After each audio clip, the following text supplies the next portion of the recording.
I know you said yesterday after the game that Taysom, and I'm just paraphrasing here, did exactly what you wanted him to do. Can you maybe just talk about, I guess, the trust and the maturity that just goes into trusting that process, especially for a young quarterback who is still proving himself, to himself and his teammates, and just look. It's a great question because there's a catch-22 in there somewhere, right? And that catch is like, man, I'm trying to make an impression. I'm trying to prove that I'm a starter. I'm trying to prove, all of those things. I understand that. And yet, you know what? Today's not the day.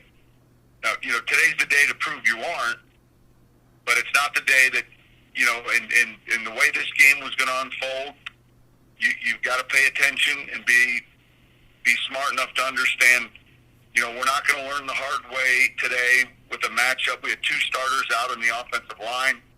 Teron goes down with COVID, a couple days before. And we're not going to sack fumble. We're not going to get turned over in our red zone, any of those things. In that type of game, field position mattered a lot. 7 points in that type of game was the equivalent of 21.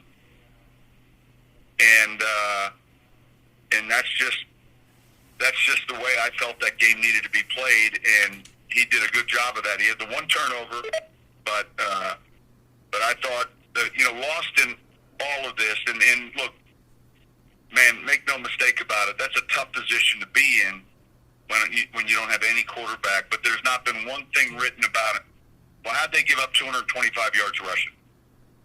In other words, if there was one thing that was going to happen, if you lost all your quarterbacks, is that you were going to bow up defensively, and so I was proud of how we ran the football. I thought our guys up front, towards the end of the game, we won that battle pretty clearly.